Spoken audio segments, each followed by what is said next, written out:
Ladies and gentlemen, in the spirit of the series with its emphasis on sustainability, Performance, the title, is going to focus on performance in terms of sustainability.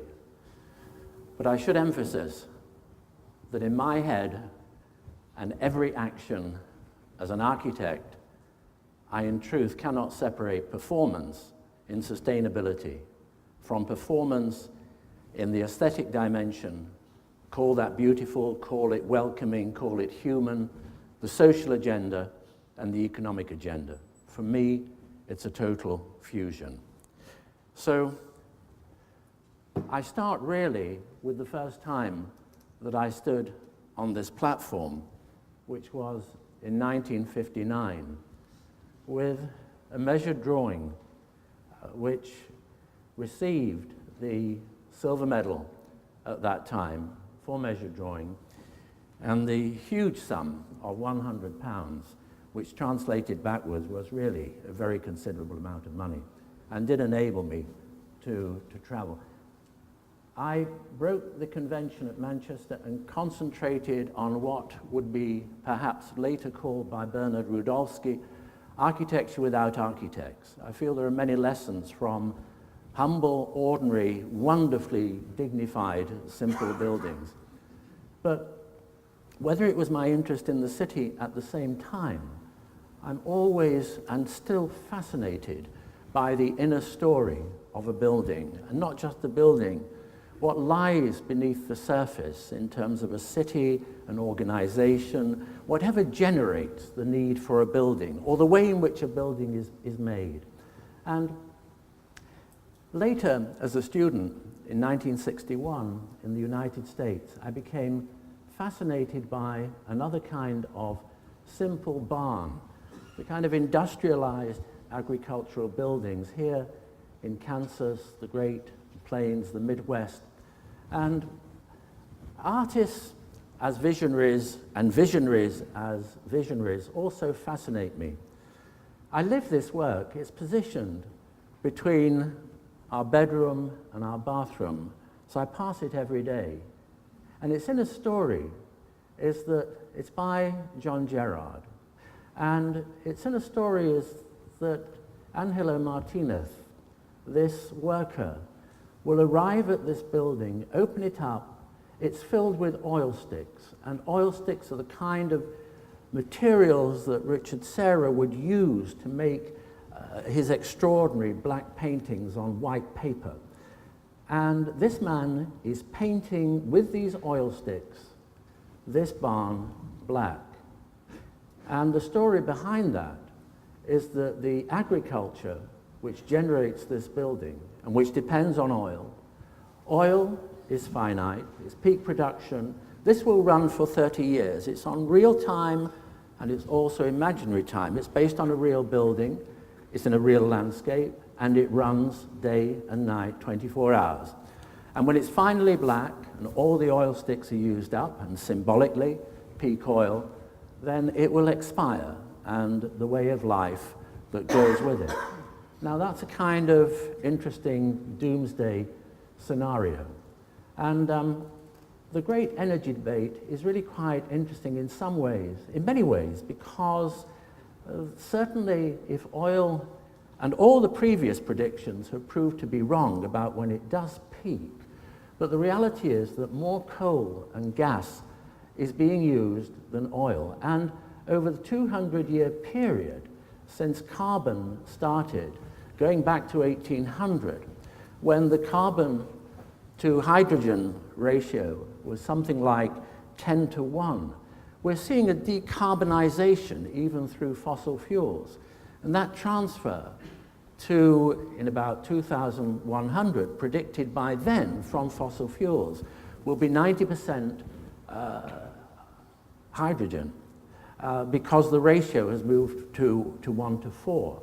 So essentially very clean, and it's quite interesting that with abundant coal and gas being much, much cleaner than oil, that the a lot of the, how can I say, a lot of the doomsday scenarios, I think, fall into question.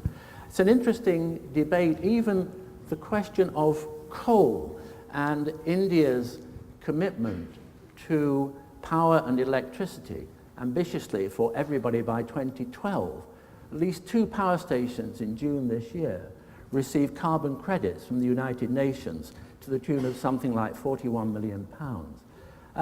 And even if in this debate you bring into account those green advocates, Stuart Brand of the Whole Earth Catalogue, and Lovelock of Gaia fame with their advocacy of nuclear, it becomes, I think, quite an interesting scenario. But if the whole issue of energy and renewables is in debate, I think it's quite mind-blowing to put that in the context of population density, and very, very clearly you can see in those areas of India, China, and the emerging economies in that region, the explosion not only of urbanization, whatever took 200 years in Europe, has been telescoped into something like 20 years, or at least several decades. And if we look at the birth rates, then again, the whole issue of energy becomes quite interesting, and it's impossible to separate the issue of energy, clean energy, from climate change. And I'm intrigued by the 2 visionary artists here, who obviously are in some debate themselves about whether it's going to be the paddy fields of London or the camel guards in the desert climate that might emerge. There's also a very interesting social imperative in terms of increasing the concentration of energy, the relationship between infant mortality and energy, dramatically lower in those economies which are energy intensive, and life expectancy dramatically higher in those areas of high energy consumption, and also birth rate in terms of those regions with low power, high fertility. So again, increasing in power could be a force to stabilize the world population. And likewise, the index of human development, a complex thing about education, emancipation, or indeed political freedom, all relate to the intensity of energy consumed by a society. So the very strong social, moral incentive for the distribution and availability of energy.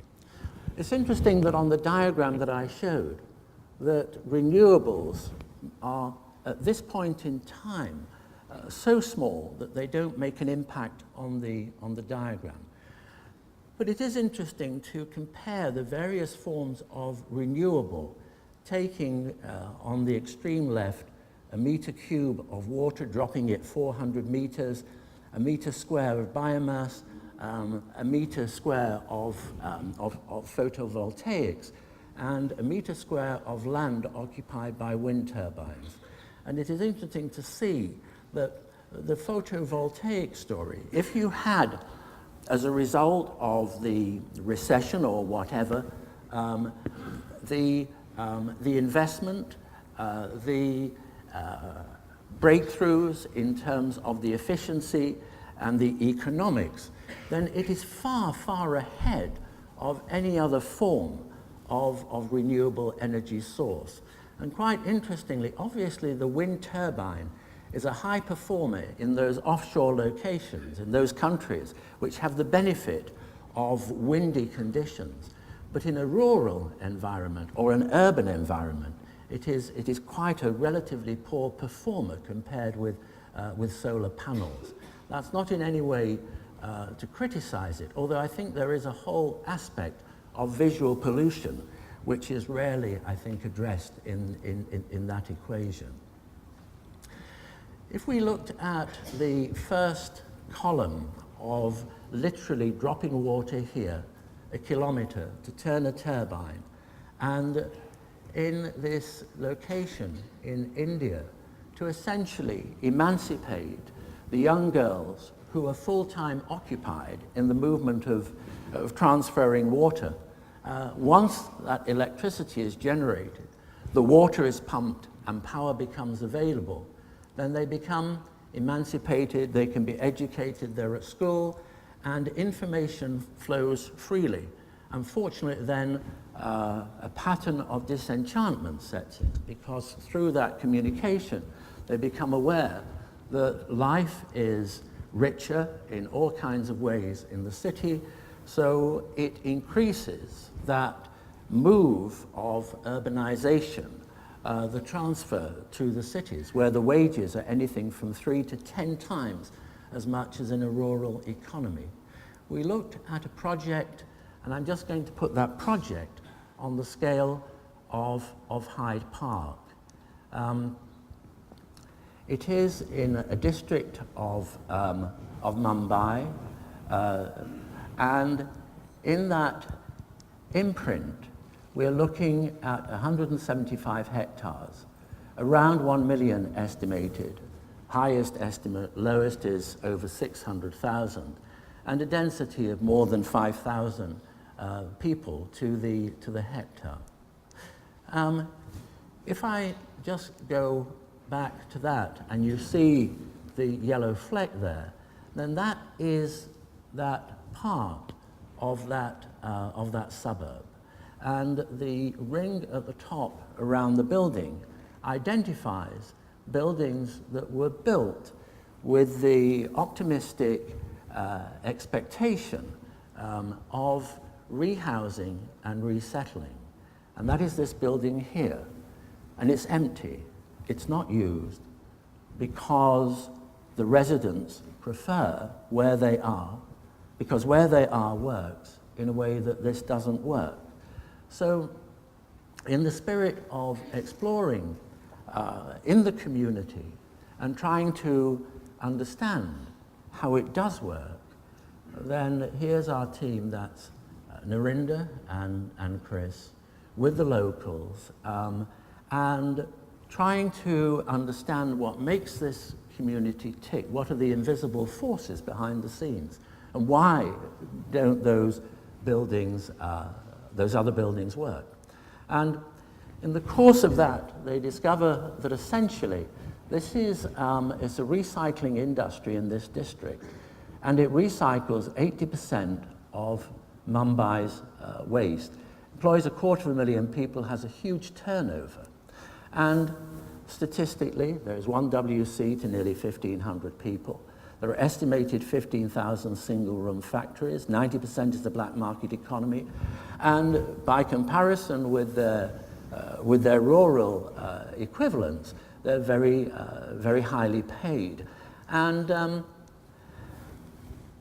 just to briefly give some insights into what makes that neighborhood tick, here's one of Narinda's sketches at the top, and identifies that 30-foot wide road is housing the kilns for one industry, which is making pots. And those pots are made, the clay is on site, and it moves through the home, live, work environment onto the street with the traffic, and that becomes the retail shop. And as you move across and you see the government schools which have been injected into that environment, and you realize also that the playgrounds and the railway tracks and the cemeteries are the only public open space in that very, very large community. And exploring what lies behind the facades, how the activities overlap, how they work horizontally, how they work vertically, and discovering the people who make the brooms, who weave, and whose dependency is literally on the pedestrian crossroads. That led to the proposition of essentially something that was low rise, walk up, and would provide with an enhanced quality of services in terms of sewage. It would not be open sewage, obviously. It would be a network below these pedestrian routes, which would respect and enhance the best qualities of the existing environment, but obviously significantly improving the standards of living. And here we see those individuals in terms of the traders, the weavers, the potters, and it also raised the proposition that one of the key elements in such an essentially very, very basic structure, which by its concentration would create a degree of open space in the community. And this was a model that would perhaps be able to be applied in phases, in stages. A key element might well be a sort of heart unit that would address the issues of sanitation, cooking, heating, and ventilation and cooling. And we took our inspiration from a unit that a research unit in the practice has been working on, which is a heart unit for not emerging economies, but very much the developed world, something that would use less energy, would be a prefabricated unit, could address the issues of heating, cooking, all the things which as separate units would cluster together to make one mass-produced, highly economical core unit, which would save energy, would save space, and would deliver a higher quality of service. And in the spirit of this extraordinary Tata Nano, which is a four-door car selling in India for £1,290, then what might be interesting is a version, the equivalent of that for an emerging economy as a heart unit. And I noticed earlier that in the series of speakers that the distinguished Indian architect Doshi also addressed the hall here. And I was quite encouraged by this image from one of Doshi's projects in the 1980s. And here, the foundations for a unit have been provided, and the equivalent of the heart unit are those boxes which, when you take the box away, reveals the heart, which is the sanitation, and also the kitchen, the basic essentials. And then emerging around that is this extraordinary, very, very vibrant community. And interestingly, just to the right, behind the trees, you can see that vacant plot is waiting for somebody to do a self-build. It's a very, very small extract as an extraordinary, rich series of images of that community.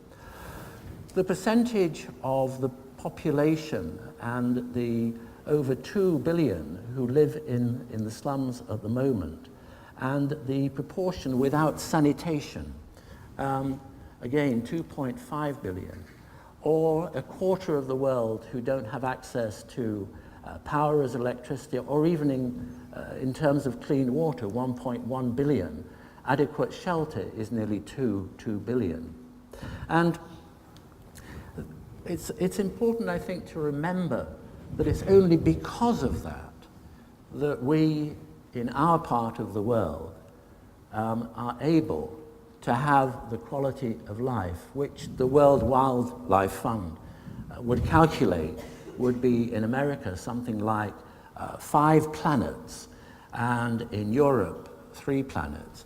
So it's a very interesting question about how, given all these debates about energy, population, changing quality, how we achieve a one planet existence. And it's really against that backdrop that I thought it might be interesting to share some of our reflections, observation, and experiences in the quest for sustainability. And obviously imperative, and people have put it in different ways, but essentially the challenge is how to maintain the quality of life, to extend that quality of life across the planet. And obviously the challenge is doing more with less. And Buckminster Fuller, a mentor, a dear colleague for the last 12 years of his life, this is the autonomous house that we worked on together, the solar house. That was in 1982. Become much more involved through the exhibition of his work in the Ivory Gallery in Madrid, which I co-curated as an exhibition with Luis Fernandez Galeano. And in the process of that, has some extraordinary insights into this man who, in 1927, conceived the idea of a Zoom mobile. And the Zoom mobile would be an emancipating vehicle that curiously anticipated the Harrier jump jet of many years later. And he saw it, the air deliverable Dymaxion house would enable, with the Zoom mobile, you would travel in ground effect or you would fly. And in that sense, you would be liberated from the whole road system. It was very much, I think, that period which was the flight from the city, in the same way that the crisis, if you like, of an earlier crisis in the 1870s led to the flow to the city, the consolidation of the city. The depression of the 20s and 30s, very much away, and you could say historically the relationship of this crisis is noting a kind of re-emergence of the city. I think that there are certain cyclic forces perhaps there. As a consequence of that, I took the initiative of creating a fourth Dymaxion car, which coincided with a kind of 75th anniversary, because car number 3 was in 1935. And if this was, interestingly, Bucky had a friendship with Henry Ford, and the deal was that he could get any component with a 70% discount. So his car, which he did with a yacht designer called Starling Burgess, took the flathead V8, beloved of hot rod enthusiasts, and the transmission and gearbox of a 1932 Ford sedan, and literally put the engine at the back, the drive at the front, turned it through 180 degrees, kind of tiller steering at the back, and so it's a very interesting comparison between two cars because they share the commonality of the drivetrain. And it's always fascinating how the first of any series, any design classic, whether it's the 356 Porsche or whatever, this is car number 1. And it is extraordinarily even purer than the one that I showed earlier. And in the spirit of doing more with less, with the same components, Bucky got a car which was 3 times the volume. It had 50% increase in top speed, but significantly, at a time when there was no energy crisis, its fuel consumption was half of the Ford of the day. And in that sense, it anticipated the people carrier of today. So again, Bucky was always decades ahead.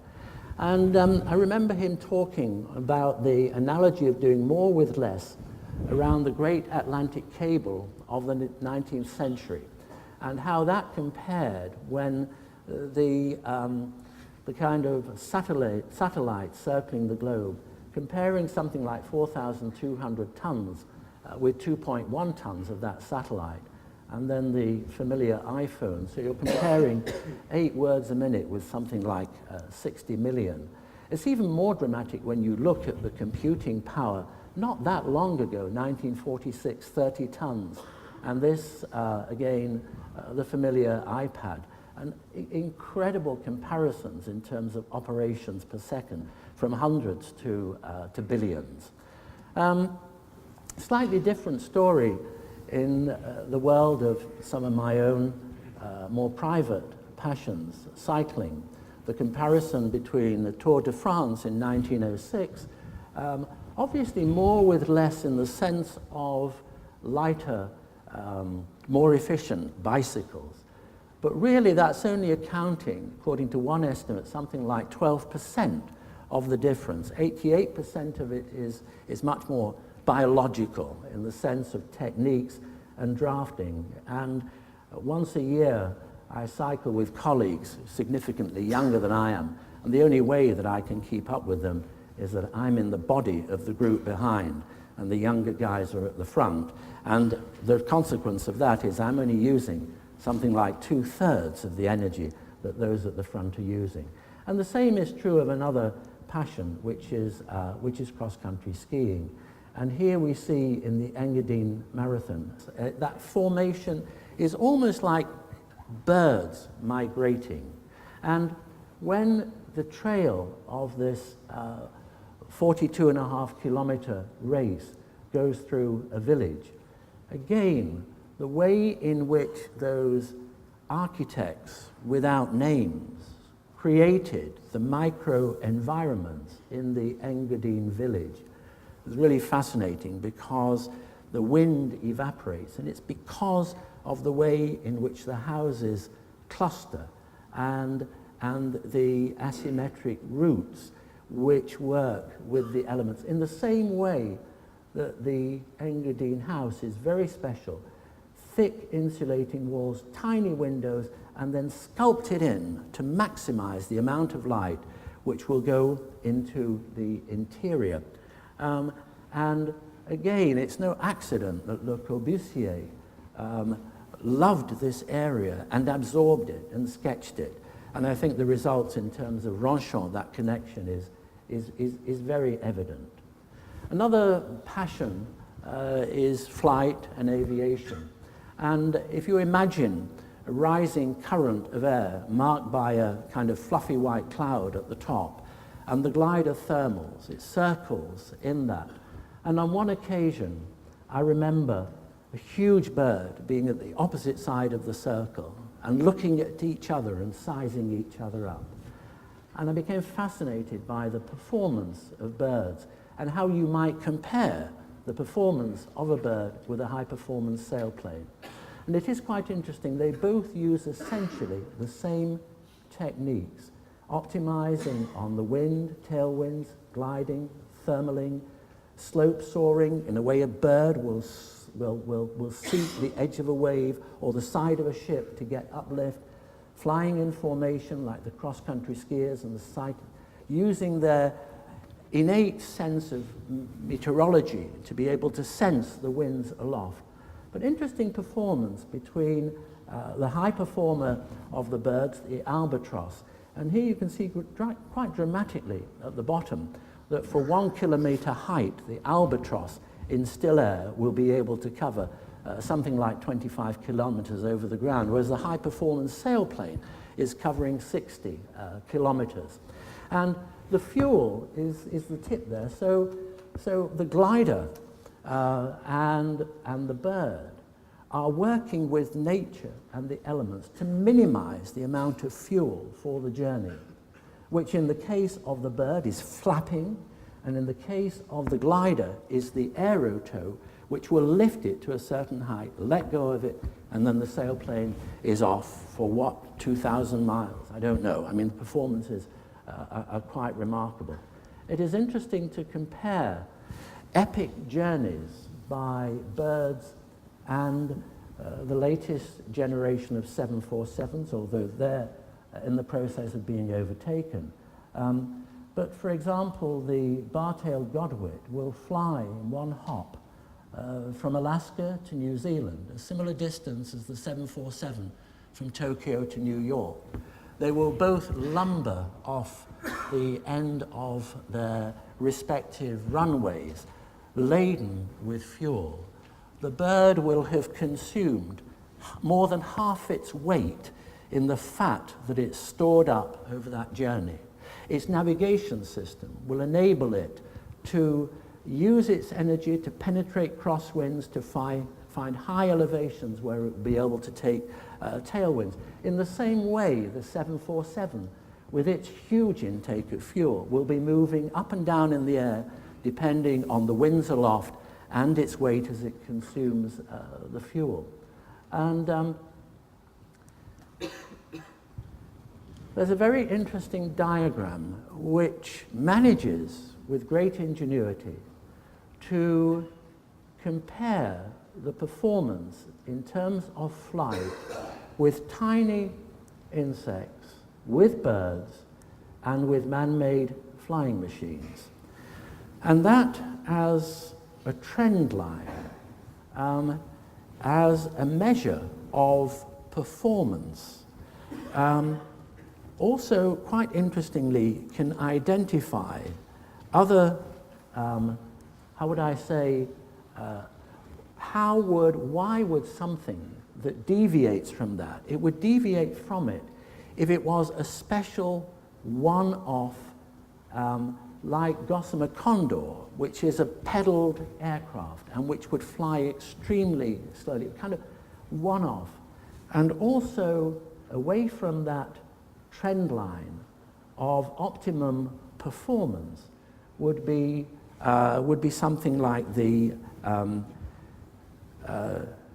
Pteranodon, which as a kind of dinosaur was unable to adapt to climate change, and again is way, way off that performance line. In the same spirit, Concorde would be off that performance line.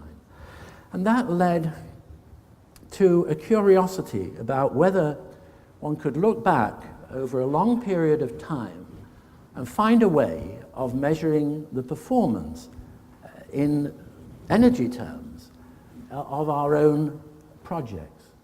And so if we looked at a trend line, and going back to the 70s and the 80s, would be that line there against energy consumed going vertically, against the horizontal line, which is zero energy, and moving across on the bottom to the size of the project.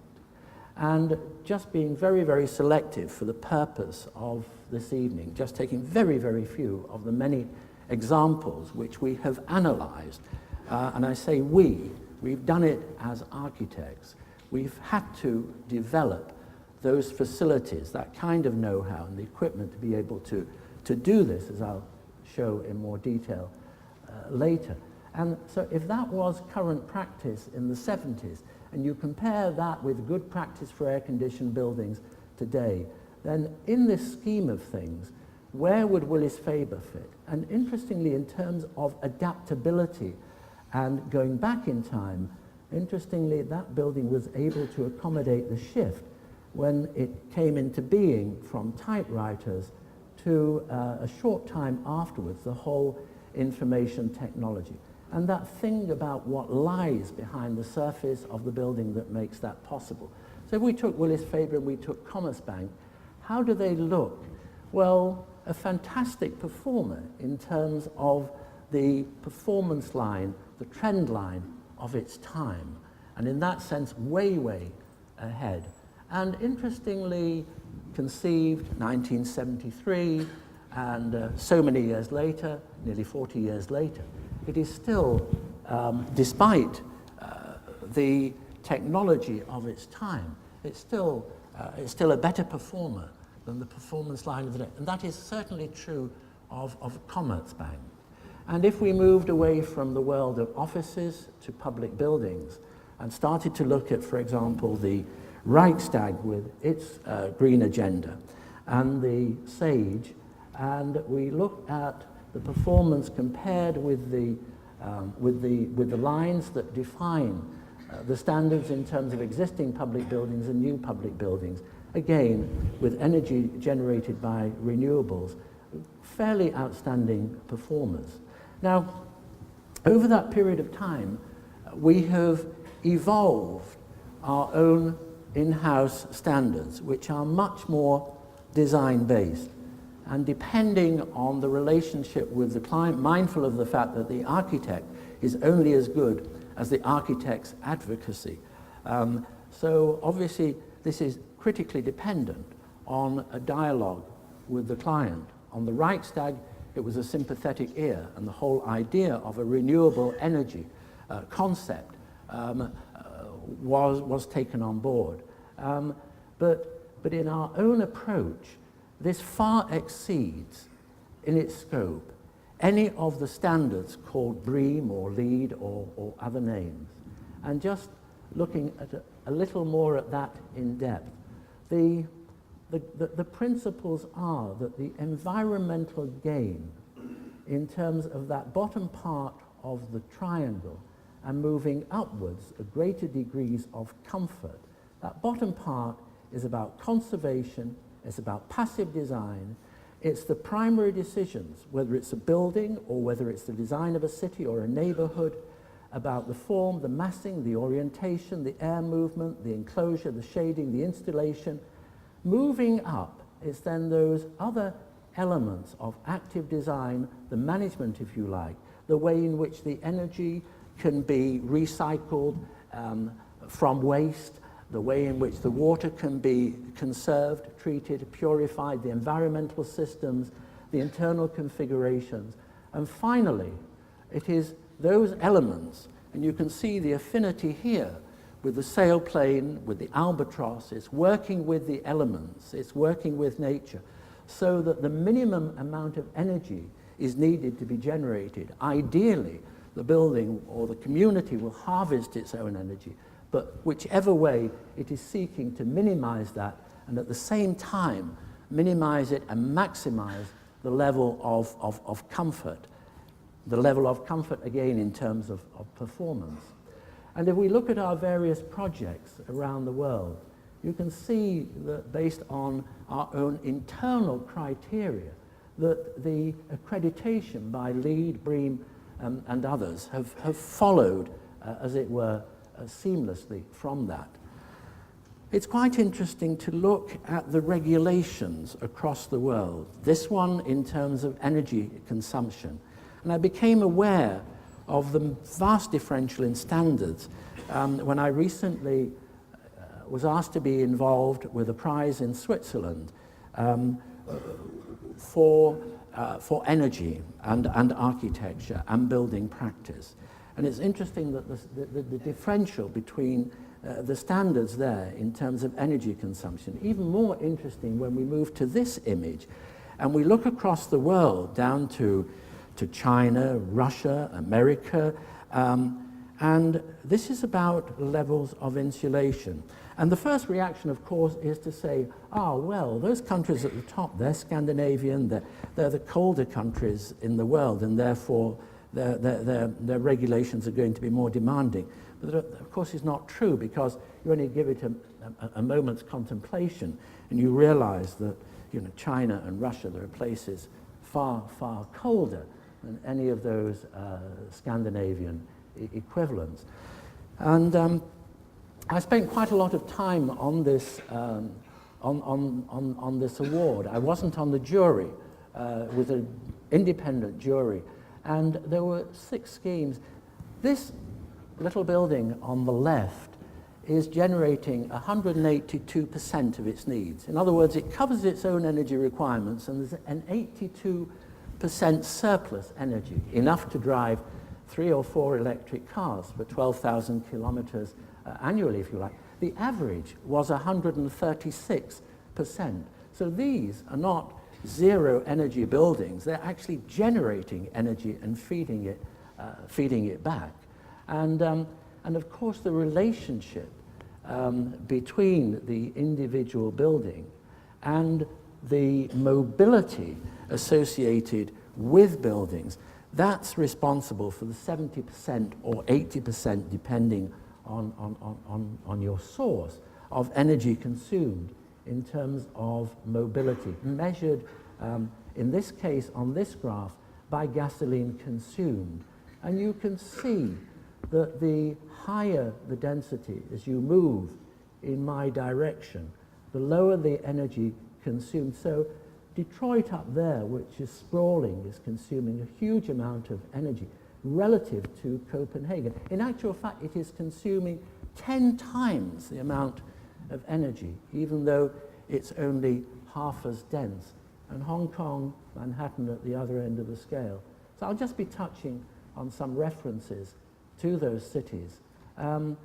If we look at Copenhagen, very pedestrian friendly, dependence on the bicycle, and we move across to typical inner city and its related sprawling suburb, then the carbon footprint is a massive increase. In percentages, it's right up there to something like 5.25-fold increase in terms of carbon footprint. And many people have said this in different ways, whether they're urban economists, whether they're scientists, in terms of learning from the past, in terms of predicting the future. And I was quite fascinated to discover that in 1900, there were more electric cars on the road of America than petrol cars. And I find it fascinating to go back in time, to the time of the Crystal Palace, a contemporary of Paxton over there, 1854. More recently, an architect in the fine print there described as Mr. Corbett in 1925, and both postulating visions of a city of the future with its layers below, which would create a great pedestrian domain and very discreetly serviced, and the mobility and the access and so on, and density. All very, very interesting in the context of, again, looking backwards. 1921, the number of streetcar systems, one electric trolley car for every 2,500 people in America. 80% of the US population used public transport. In 1950, a subsidiary of General Motors bought and burnt more than 100 electric traction systems in 45 cities. So really we're talking about 1950, the emergence of the car, suburbia, and all that follows from it, notwithstanding the kind of iconic seduction. And I'm a great car fan, and I think that this guy, Roland Barthes, got it right. I think that in the pure form, these are incredibly beautiful objects, and this DS, I think, is certainly in that category. It's a small move from Gothic cathedrals to the graffiti on the wall that God has left Detroit, and the way in which Detroit is being reclaimed by nature. So in that sense, also would make an interesting parallel image to compare this with another part of America and the whole Google, Stanford University, Hewlett-Packard, Apple, and so on. But I think that's another meander. This is an interesting little event that happened earlier this year. A traffic jam that was 60 miles long, lasted 11 days, and it involved 10,000 trucks. And it seems to me that, that notwithstanding the emergence of the city and the questioning, I think quite rightly, of the suburban model as we know it, but the reality is that the car, I think, will morph into other things. The infrastructure of roads will not evaporate overnight. Change will not necessarily take place that quickly. So what might happen? Well, you could argue there's far more air around the planet than there are roads, but the reality is that since the explosion of air travel in 1950 and the development of the technology from the last war in terms of friend or foe and transponders and air routes, and the fact that these major routes are now the equivalent in the air of the autobahns, the motorways, and you have to have a special license and you're under control. You are told at what speed to fly, where to turn, the computer comes into that. So it seems to me that there's a certain inevitability in the future that cars at least will be under control in certain road circumstances. And if you look at the technology in terms of GPS systems, and certainly the way that information is fed, then I think there's a certain inevitability that you will be able to make those arterial routes between cities infinitely safer, reduce congestion, at least increase the usage by 50%. And I was absolutely intrigued, having got this far yesterday, to look at the International Herald Tribune and to see that Google had got into this business, where they had 7 test cars driven 1,000 miles through cities without human intervention, and something like 140,000 miles with only occasional human control, absolutely the equivalent of the air traffic controller when you're flying on instruments, in instrument flight conditions, where you might have to intervene because perhaps there's a technical malfunction or whatever.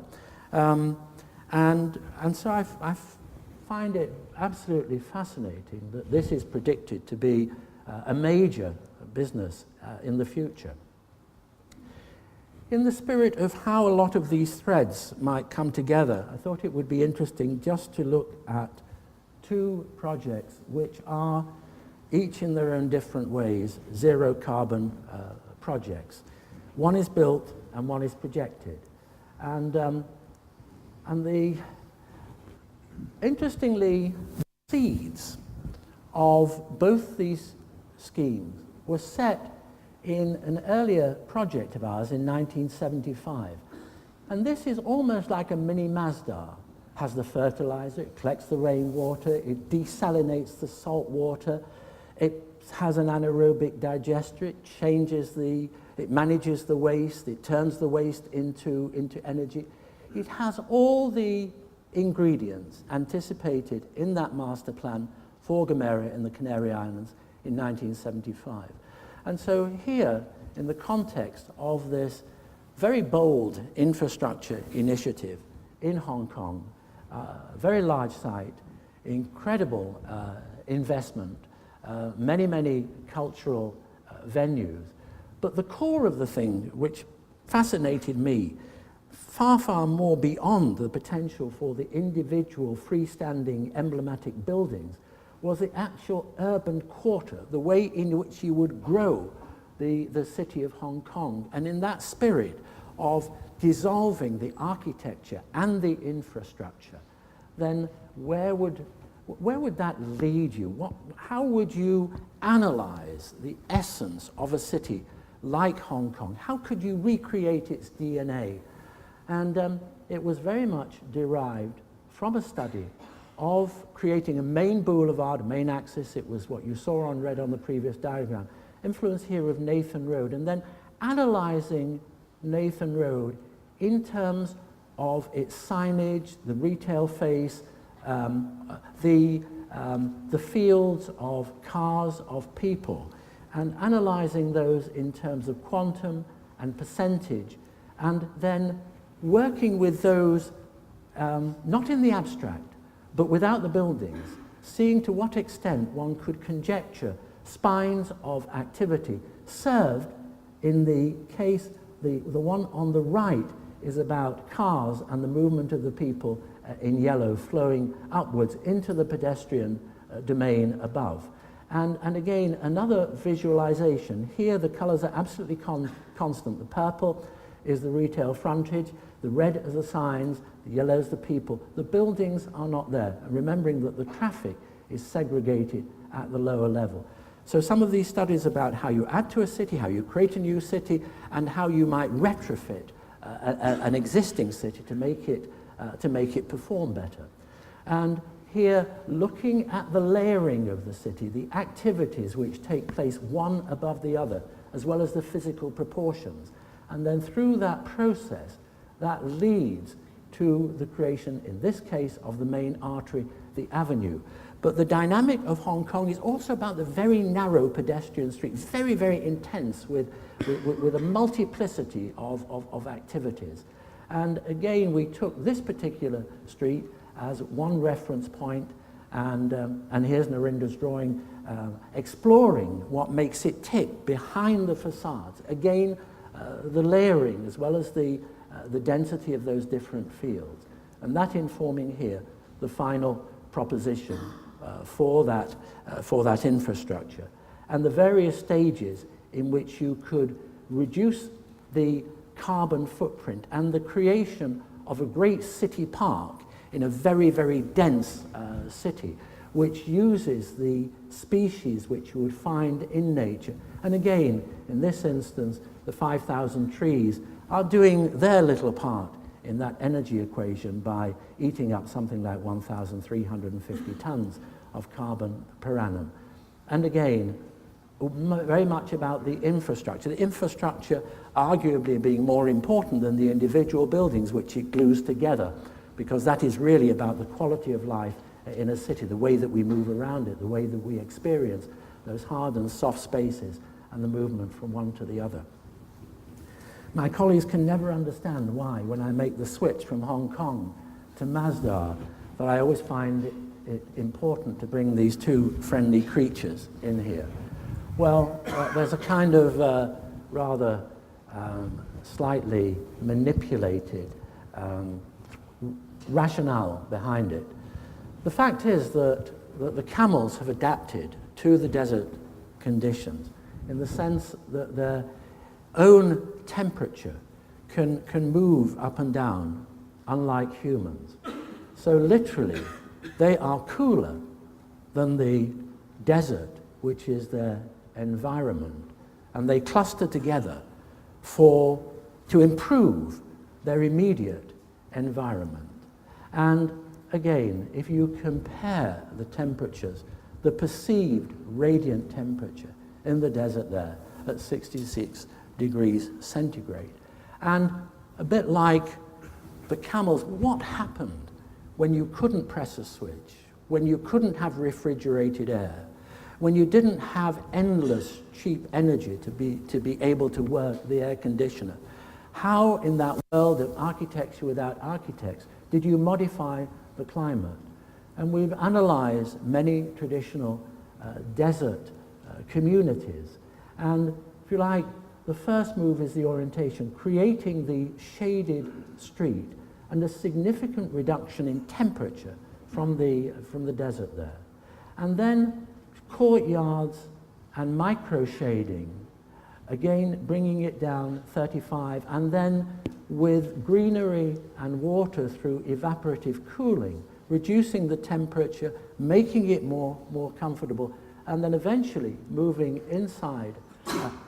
Additionally, scooping the air. And these are traditional wind towers. You can see them on the left. And again, the flight analogy. If you're on an approach and there's a crosswind and you're offsetting for that drift and you land and there's no air movement, there's no wind. So you only have to go slight elevation to be able to capture a breeze.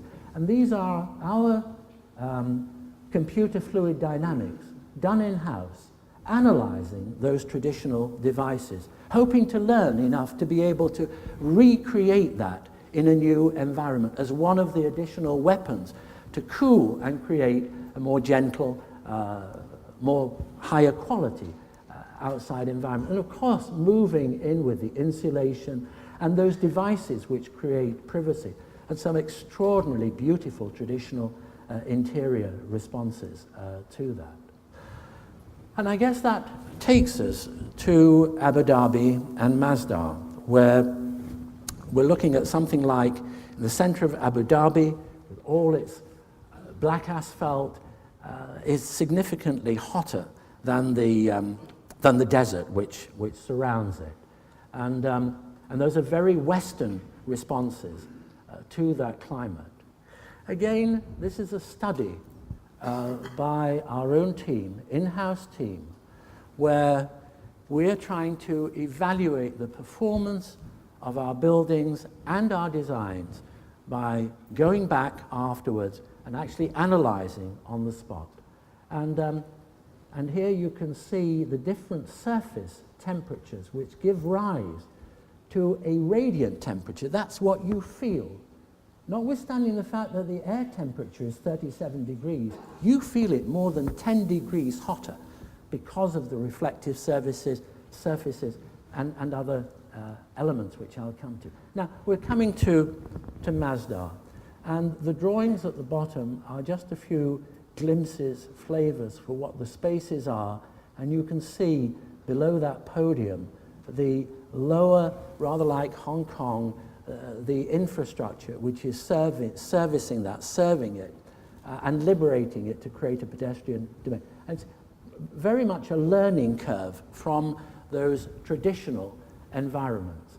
And again, in orientation important in terms of its relationship to north and south, the density there, moving across, and the way in which the car, the traditional car, is kept at bay on the edge of the development, the tram which moves through it, and in that sense you are always just a few minutes from the tram, and this personal transport system which you can call up, and within a few minutes you can use that.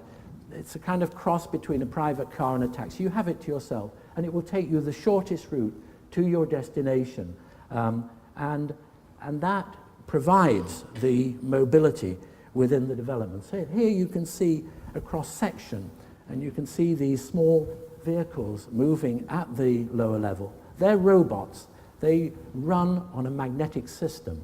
Remember, it would be very difficult to make that work with a satellite system when it is actually at a lower level. Very, very different if it was in an external, outside environment where it could be arguably satellite controlled. A rich mix of activity, technical part, special economic zones, arts, culture, work, students, university, and a university which is totally devoted to research in renewable energy. Air movement, very, very important, and you're always within 1 minute of a square or 1 minute of a green park. And the green park is very, very important, not just as public space, but also to encourage the flow. So it's orientated towards those cool night winds and the hot day winds. And finally, if we extract out, you can see there the darker element on the left, and that is our first stage of 50,000 square meters. We're moving on now to another 75,000, and also committed through others another 90,000 square meters. So this is very much a rolling program, and just an insight into the process, the wind tunnel tests, the image of that in its environment, very much like a walled city surrounded by the gardens, which in a traditional city would be harvesting food. Here it is harvesting food, but it's also harvesting energy. It has the solar fields, which deliver 70% of the energy, the other 30% from the roofscapes. And in red there at the top you can see a reference to a 10 megawatt PV farm, and that is the 10 megawatt PV farm. The way in which the energy is provided is from this mix of different types of solar panels. One type, the 15%, generating the hot water on the roofs, for example. Concentrated solar power and photovoltaics, another.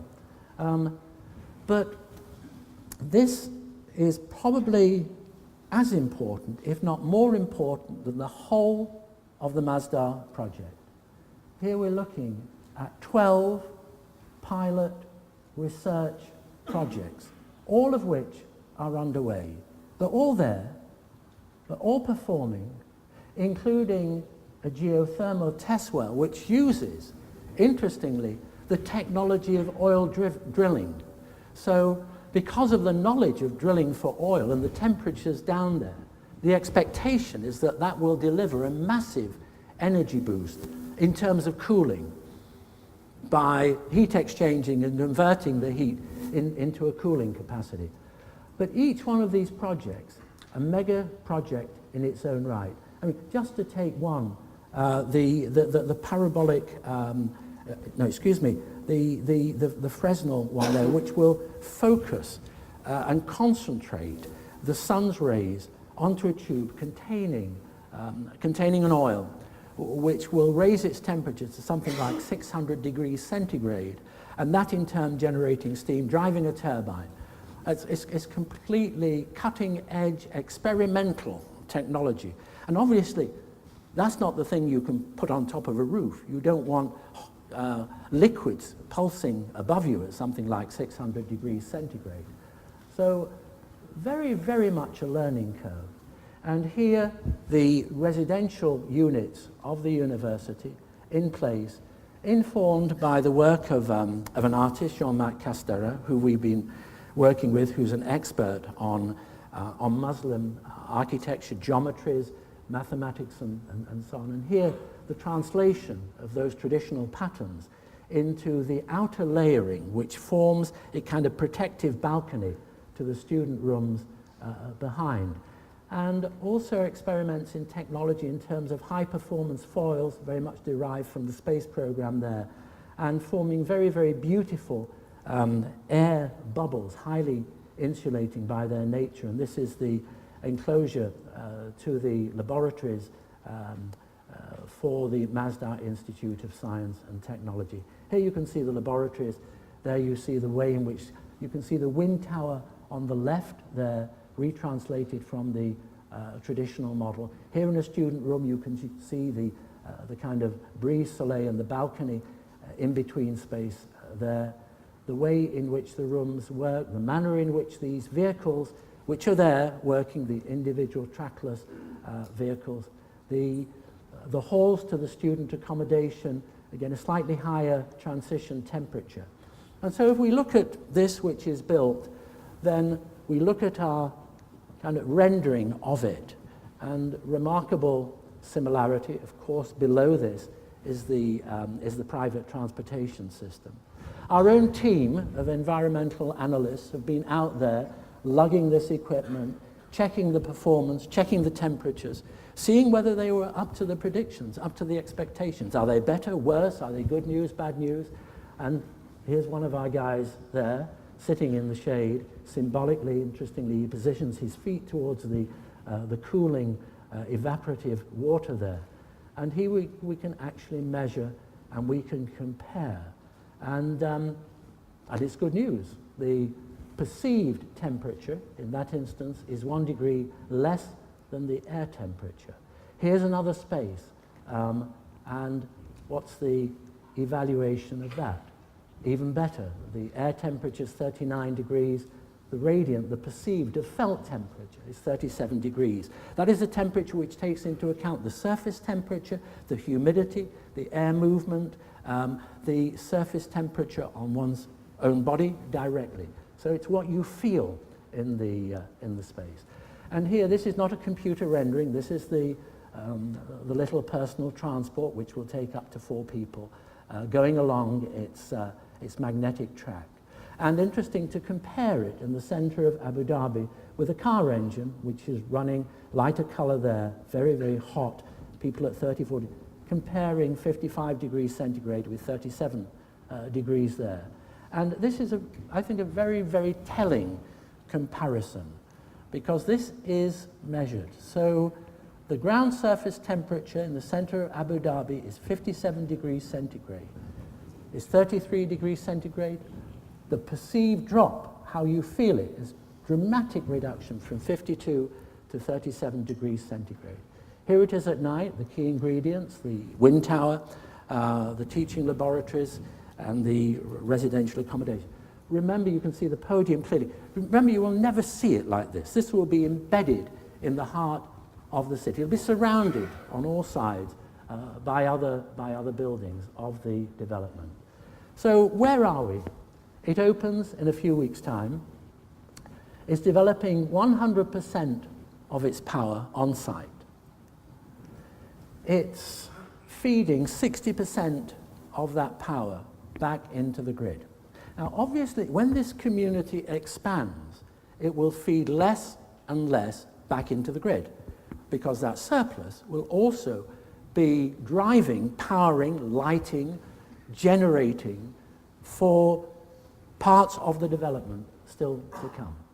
Its power usage and water usage is between 51 and 54% of what is considered normal in the Emirates. So the design has reduced the consumption of those basic elements.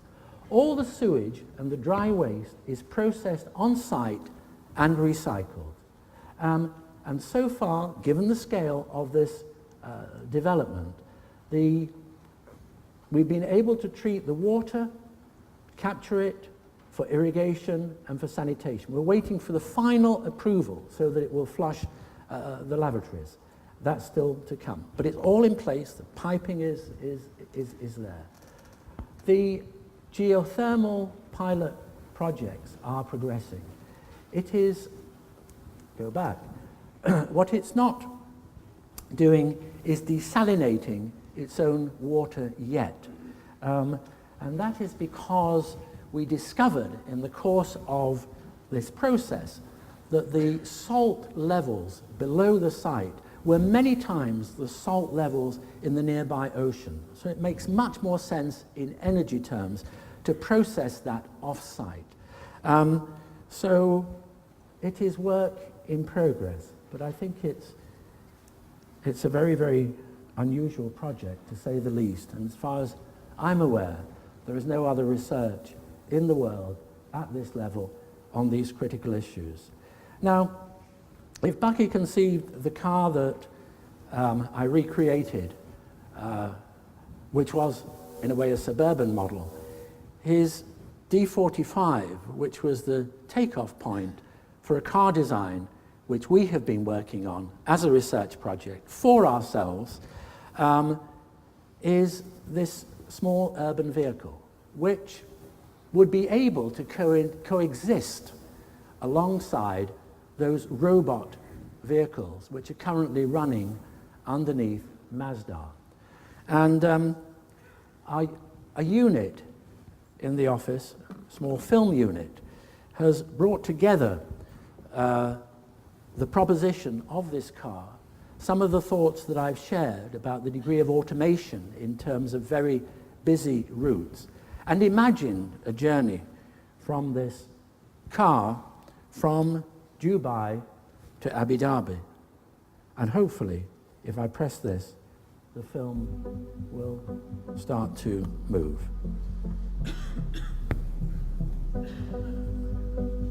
So it's moving off, and you'd be driving this car as you would expect to drive a car.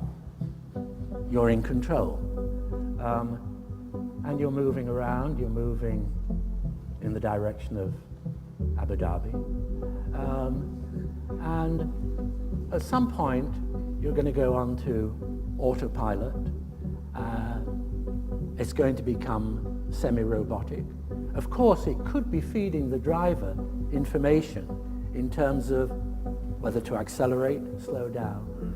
And in the spirit of the one version of the D45, which Bucky did for Kaiser, the rear wheel extends at speed when it moves from the urban mode to the intercity mode.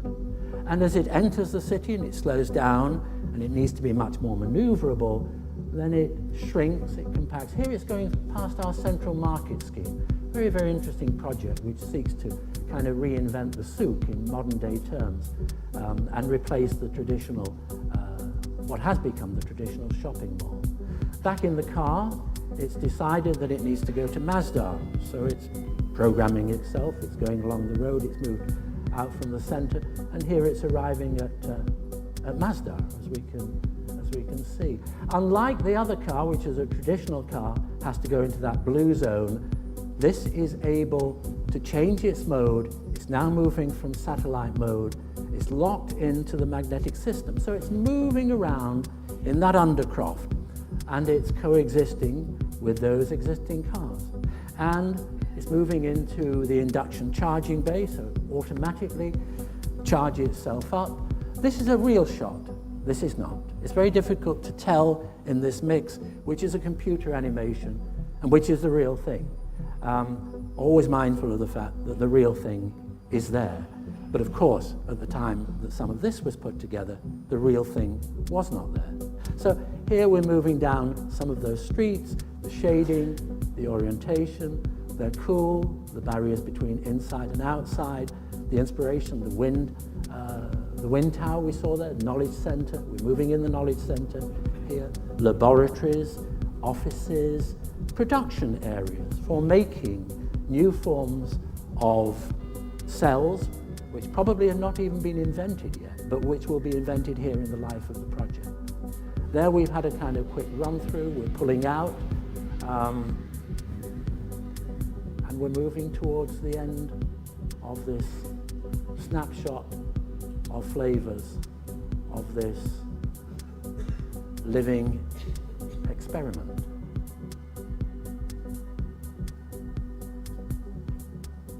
Thank you.